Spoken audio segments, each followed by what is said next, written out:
All right, well, thanks all for being here. I know it's late in the day, busy day. I appreciate you coming here to hear us talk about new mobility services. You walk around this hall, and you'll certainly hear about it on the stage. It's a really exciting time. There's lots happening in mobility services. It's not just self-driving cars. There's a lot more going on, and we'll unpack some of that today. I mean, it also comes at a time where there's a lot of challenges in transportation that we're seeing, I think, more and more of.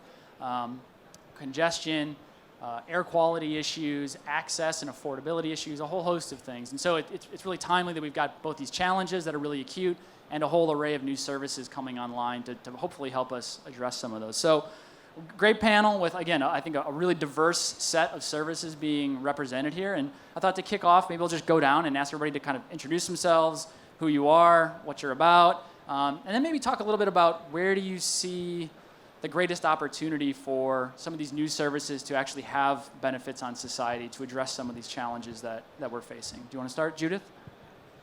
My name is Judith Zbili. I'm the R&D director of Bambi Dynamic. We are a startup in insurtech, insurance.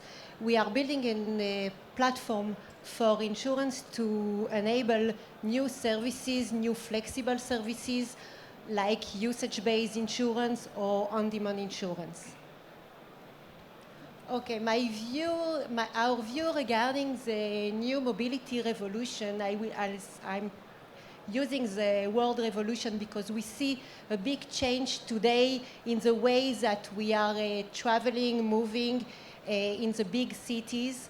And I see that we think that the private-owned vehicles is actually dropping. The number of owned vehicles are dropping, and we see that shared economy is a new solution to move from point A to point B. We see a lot of companies of ride-sharing, carpool today that are using by a lot of people to travel, to go to work or other things. I will take an example for myself. If I was thinking 20 years ago, I cannot go to work without a private car.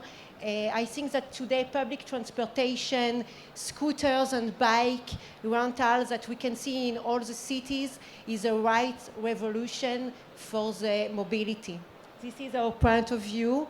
I think that we see a pushback of authorities today. It's very difficult to manage it, but in terms of congestion, I think it's the right solution. I think that in the near future, we will see actually a combination of public transportation and bike sharing or car sharing or ride sharing.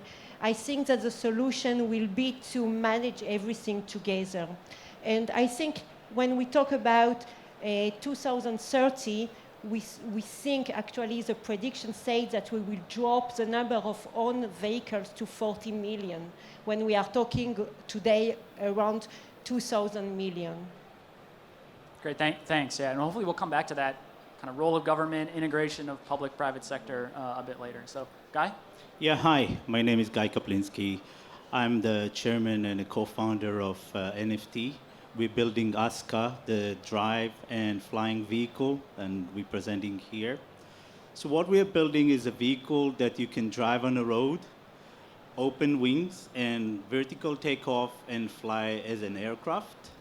The vehicle is based on electric propulsion, where we have extended range, and R&D here in Israel, and the main headquarters is in the Silicon Valley. And what we see in the mobility and the impact of the society is the 3D dimension, the 3D transportation. We believe to provide better quality of life, we have to help people moving out of the city center. And that's what we are developing. We are developing a commuter with affordable that even here in Tel Aviv, an apartment costs about $1 million. And we can move people to live between 50 to 100 miles out and still make them to reach here to the city center with 50% of the time, with about 30 minutes, they will take them to reach here. And cost of living will be 1/3. So that's what we believe in the impact, the most impact the society is the urban air mobility. Thanks. Great. Ohad? Yes, good afternoon. My name is Ohad Zeira. I am Vice President of Fleet Ventures for Avis Budget Group. Avis Budget Group is a 70-year-old rental car company. We run several brands, Avis Budget, Majori, France Car, and car sharing under the Zipcar brand. And finally, fleet management services to mobility partners such as Waymo, Lyft, and Via. And our company is undergoing a transformation today from the traditional rental to a mobility company, and that means we are digitizing the entire experience, bringing vehicles to where people live, where they work in a manner that's immediate and convenient to them, and that requires kind of a wholesale transformation. So that's part of what I do with Avis Budget Group. And when we look into the future and think about major societal impact, I think a lot of the statements that were made earlier speak true. But really, we can't imagine that these kinds of transformations occurring without real deep collaboration with the city itself and with that city government. In the US, for example, we face significant challenges on electrification. And so a lot of the use cases discussed require that, and if the infrastructure is not there, that falls down. There's really a wholesale repurposing that is needed of public space, of parking space, of curbs and how they're managed and how they're used. It could be used in a more dynamic way. And that just takes a lot of partnership. It takes a lot more time than I think many of us in entrepreneurial or intrapreneurial roles would like to admit sometime. But we do see some really successful collaborations there. Zipcar that I mentioned rolls out in conjunction with the city. One car share vehicle removes 12 off the road, which is a really nice metric. We're partnered with Via, which I mentioned, and they go out to market doing transportation as a service, also directly with the city, leveraging public transportation, so creating kind of these additive experiences. Thanks. Mark? Hi there, I'm Mark Preston. I run StreetDrone. We're an autonomous car company. We see vehicles as really just devices on a network. So we join those devices onto a network. So currently we make a small Renault Twizy autonomous. So we do all the drive-by-wire systems. We make it possible for people to do R&D. So there's a lot of customers in the UK and around the world who use our vehicles to develop other elements of autonomous vehicles. In the future, we see that we'll take our systems and we maybe put them onto buses and other things that join those devices onto a network. So that's what we do at StreetDrone. And one of the reasons kind of why we started this is we're in Oxford, which is an old city in Europe, obviously, which is very constrained, not quite as bad as Tel Aviv in terms of traffic. But there's an underlying capacity limit in most cities in the world. The roads have obviously only got a certain amount of capacity. And I think one of the questions you had earlier was that what do we see as going on in mobility? I think you've got to compress more people into vehicles. Maybe not if you fly them, obviously. But we have to have autonomous buses and other autonomous vehicles that can make the systems and the infrastructure more efficient so that we can put more people down the pipes as such, because we're limited by how much capacity we have on the networks in terms of roads and rail and other places. So we see mobility as making that more efficient in the future and making more things possible, making it more reliable and convenient for people. Excellent, great. So thank you all. I mean, again, I think you get a sense of the diverse array of services we've got. I think, Ohad, I'd like to come back to you. And Avis Budget Group, a lot of experience managing, millions of shared vehicles, all the complexity that comes with that. Why don't you just talk a couple minutes about how you see fleet management playing out with new mobility services, and there's a lot of fixation on kind of the robo-taxi model. Is that the main opportunity? Are there others? Just your thoughts. Yeah. Well, let me start with addressing the robot taxi or autonomous vehicles. And I think it's fantastic for somebody like me driving innovation within a legacy organization, because there's kind of this imminent threat that's perceived. But I think of it as kind of the old movies when the guy is standing in front of the train saying, "No!" but the train is still there 5 minutes later, moving very, very slowly. So that's a little bit of autonomous vehicles. They're coming. It's imminent. It's going to take a while. That said, the other kind of major trends that we tend to talk about, electrification and the move from private to shared connectivity, all of which are prerequisites for autonomy, are very much here and are very much coming fast. And frankly, each one of those starts building greater and greater differences in the capability for a professional central fleet manager to get better efficiencies, cost efficiencies, and even utilization efficiencies over a private car. So we've had a lot of private cars that have been deployed in the last 5 years as TNCs, Ubers of the world have permeated, and certainly in many countries. And really there you're looking about individuals that are paying retail for vehicles, that are maintaining them in a retail way, that are making economic decisions about where to drive and how to drive using really limited tools that they're just kind of personal, and are beyond that optimizing for their own individual needs rather than for the system needs as a whole. And if you think about a centralized fleet, you could really solve against all those problems at the same time. So we're really bullish about what's happening today. We think we can take what's traditionally been a rental fleet and make it a multimodal, multi-use case fleet, servicing many B2B customers, allowing them to scale in a much more capital efficient way, leveraging the 11,000 locations and the operations personnel that we have worldwide. Great, thanks. Guy, we've got to talk about flying cars. You're developing a true flying car, right? Capable of on-road travel and also in the air travel. And there's a lot of activity in this space and lots of other vehicle types, form factors, quadcopters and others. So just curious, why? What do you see as the advantages and maybe some of the challenges of trying to develop a true flying car capable of both types of operation? Right. So what we're doing in the drive and fly compared to most of the 99% of all our competitors doing just the flying. And the reason is we would like to provide the door-to-door services. Most of the people don't like to change from a car, moving to an aircraft, moving to a car. We are solving a problem of about 30 kilometers to 100 kilometers transportation under the air, under UAM.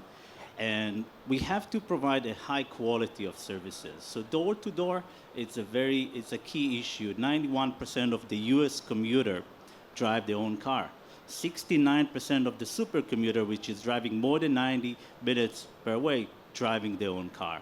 So we are focusing on this door to door. That's we see our advantage in that, because the time they're saving is about half an hour to 1 hour. And if you have to go to a terminal, to another aircraft car, then we will not save much time. So we believe that the door-to-door is the right way to go, and a drive and fly.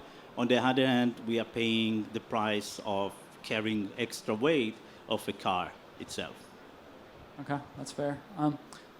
So Judith, Bambi Dynamic does on-demand, usage-based insurance, as you said, a really critical enabler of all of these sort of shared on-demand mobility models that we're adopting. But insurance is in part predicated on being able to price risk, which requires data. So, can you talk a little bit about the data needs and how you price risk in an environment where these services are just emerging, where you have a much more transactional relationship potentially with a customer? It's not someone that is an ongoing policyholder. Some of those issues. Okay, I will answer your question in two phases. First, I think that today we saw all over the expo a lot of new technology, a lot of new ways of transportation. But I think that all this technology is amazing, but at the end, we will see the regulations, the authorities stop the technology because of the risk that we are taking with this new. You talk about flying cars, it's incredible, but we need an insurance for that. We need to think about a solution how to handle it. And I think that Bambi Dynamic, what we build actually is a platform that is completely modular. It will allow insurance, the standard insurance that we know today, to build new services that will be enabled to be on demand, to be usage-based, to be personalized, to support any kind of transportation. And I think when the problem will come, I think that we will be ready to answer this solution for all the big insurance instead of giving a premium that will be so high to give to your flying car to fly. I think that we will be able to give a solution to adapt the insurance to your kind of transport. That's great. Yeah, I think this is the thing that we need to predict and to be there before the problem occurs. The second question that you ask is about the data. To personalize insurance, we need to collect data. And we are in an area and a time of security protection. We don't want to share our information. It's privacy. We saw Facebook with a lot of issues of privacy. We saw in Europe the GDPR that makes a lot of troubles of new technology to go on. And I think that when we are talking about insurance, because we offer safety, security, we offer we offer a lower prices in terms of premium. We offer actually to manage all this insurance world better. I think that people will share with us this information for their own security. And the second thing is that we know the regulation all over the world. We are compatible with GDPR, and we saved only anonymous information and aggregated information to keep this level of trust between the customer and us. Great, thanks. And then we'll come back to the end, Mark. I read StreetDrone described as the Raspberry Pi of autonomous vehicles, sort of this open hardware platform that you can sort of play with and kind of do whatever you want with. There's a lot of, I at least see a lot of attention when it comes to autonomous vehicles on the software side, the algorithms, the deep learning, sort of where the progress and challenges are there. But can you talk a little bit about the hardware side and some of the unique, again, opportunities or challenges in building kind of a purpose-built AV? Sure. At the moment in the UK, going back to the insurance question, we're allowed to drive autonomous cars in the UK, and insurance on our vehicles is actually pretty reasonable, better than a 20-year-old driving a Ferrari, so it's obviously safer than that. We have to look a lot at safety. That's one of the key aspects, so the elements that we add to the vehicle. There's some people that are just spoofing the vehicle, so they're tricking the software on the cars in order to get them to be controllable. Our system is a bit different. We come from an automotive background, so we're trying to make the vehicles as safe as we can. We've got a lot of checks and balances. Functional safety is one of our key elements. So making the car very safe is one of the key starting points. But at the moment, you have to have a safety driver in a vehicle in most countries in the world. Nobody's yet, I think, almost let the level 4 5s run yet, I don't think, with no safety driver. That'll be the second element. That's when you need the kind of double redundancy like an aircraft, where we have to add in the double redundant systems on the steering, the brakes, and those elements. We haven't actually done that on our vehicles at the moment. That's the next step in order to be able to let a vehicle operate completely autonomously. There's also different elements, like we see the regulatory control is one axis on a graph. So you've got automotive out there on the roads, but there's lots of requests coming to us to modify other vehicles, so agriculture, mining, things that are off-road and can be geofenced. So there's actually lots of levels of vehicles that we're looking at and talking about. Our little autonomous Twizy, basically we started off because a lot of people asked us, if I'm a LiDAR manufacturer or I'm doing some element of a software, how do I test my systems? Speaking to a number of the people here today, I could see that a lot of companies hadn't really got to the point where they've said, how are we going to put this idea into a car? So that's how we do that. We also offer an open source autonomous driving software that comes from Japan called AutoWare, so that someone can bring their new LiDAR or their new idea, put it on the car and implement it as part of an open development platform. Mark, you mentioned the regulatory environment, differences in regulation. I think probably pretty critical to each and every one of you. So, how do you see the regulatory environment, the public sector more broadly, policy, kind of playing into each one of your services? And this is kind of open to anybody, whoever wants to take it. Judith, you want to start? I think that today we don't see any plan in terms of authorities if we are talking about shared economy. We see that authorities actually react and not proactive in terms of regulation. We see in Tel Aviv, for example, yesterday evening, they just declared that we will have to have a kind of license to be on scooters and electric bike. They are actually doing things without any plans and just decide one day by day. And I think if we are talking about insurance, the big day actually will be when the first big claim will come after a big accident, and authorities will declare that we need to be insured to ride on bike or to ride on scooters or to be an Uber driver or to have a carpool in a private car. I think that this day will happen soon, and it will happen without any preparation. It means that insurance will not be able to answer this kind of regulation immediately. And this is the reason that we decide that we need to build a platform for insurance to answer this kind of regulation. This is in terms of shared economies, meaning almost today. So in our case, the government playing a major role in two sides, one in the demand and one in the requirement. The demand, if you think about that, we can bring people to live near the Dead Sea here in Israel and bring them to Tel Aviv within half an hour. Then the local city, the local municipality, the local government is pushing to get the regulation approved, to get the urban air mobility as quick as possible. On the other hand, we have the FAA or our regulatory in Europe or in Israel, where they want to make sure we are building safe vehicles, which are very important. So we see one hand the requirement, one hand the demand, which is coming together, and that's why we see it as moving. We see the FAA issues an RFI for us. We see the NASA is starting a project. We are participating next year. And you already see some of the vehicle flying and get approval from FAA to fly as a demonstration, as testing. So it's coming there.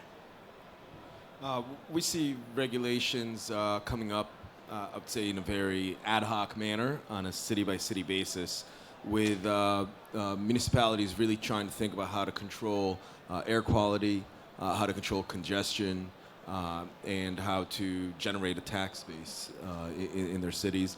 London's extremely interesting, I think just this month, with a new congestion tax. Interestingly enough, the exemptions for that are electric or fully or plug-in hybrid, as well as large capacity vehicles, so 8-passenger vans or higher. So you could see the little bit of carrot and stick approach into shaping the traffic that goes through. New York was really interesting in leadership. I mean, they capped TNCs, which was a pretty dramatic move. They put in exemptions to that to promote more wheelchair accessible vehicles, which is kind of a fascinating policy move.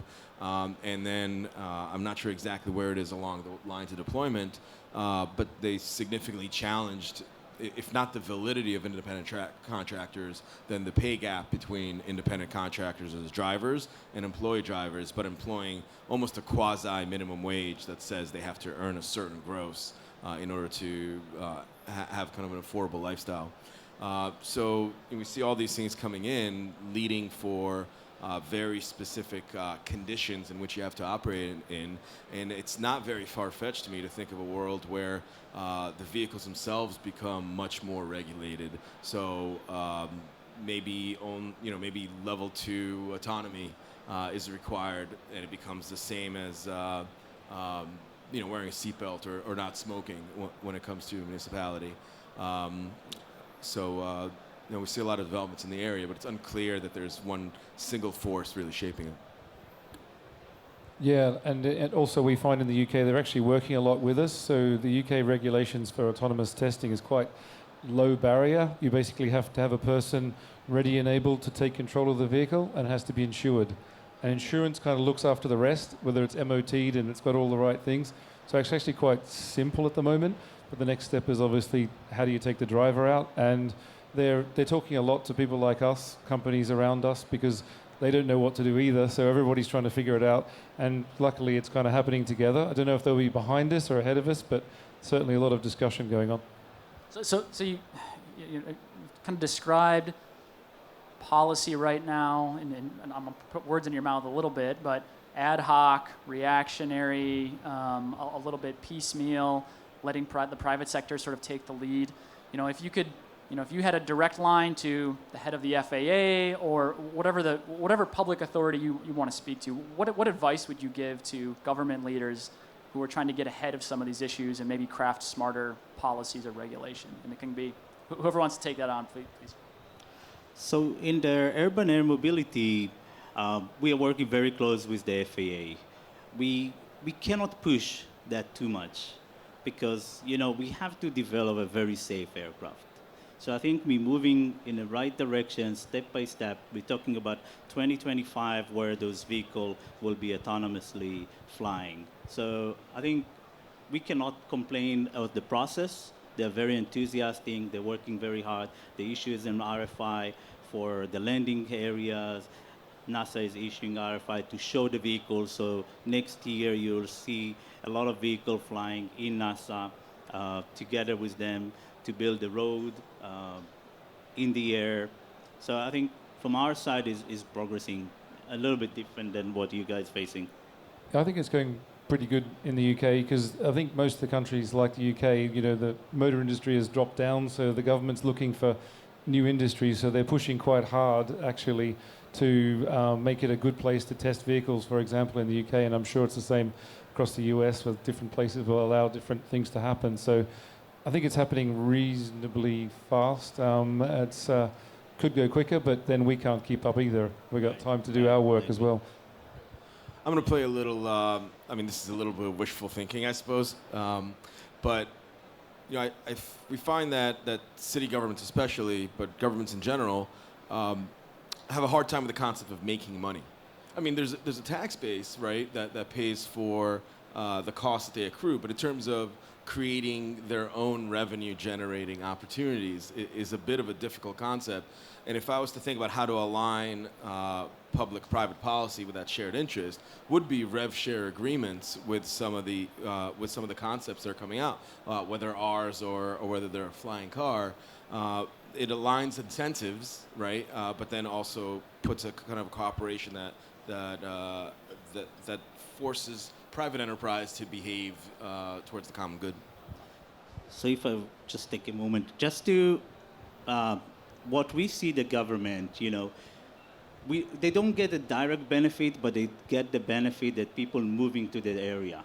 It's changed the economy. It's bringing new people to the area, and I think that's a major fact for them. So it's not direct, which you cannot share the money, but you can bring the new people more income to the cities. So I think that's the direction. It'll make it easier. Sorry.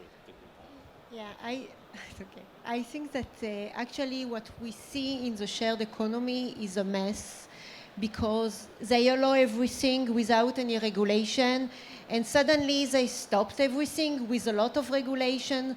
So I think that in the future, if we are talking about new technology like yours, like what I heard today, I think they need to study it before and not to do the same mistakes that they did with all the scooters in New York City. They are thinking about closed all the city to scooters, or in Paris or in Tel Aviv in the same way. The same mistake they did with Uber, that we got Uber in Tel Aviv, in Paris, and they stop it few months after. So I think that in terms of new technology, they need to study first and get a real regulation and not allow anything from the beginning. This is my point of view. And also, of course, in terms of insurance, I think they need to think about what is the meaning, because we are talking about thousands of people every day in new transportation without any coverage, a lot of accidents, and nothing that cover them or that controls. So the pendulum swung one way, now it's swinging back the other. We need to land somewhere in the middle. So with that, I think we're out of time. Please give a hand to this great panel, and thank you all for coming. Enjoy the rest of the conference.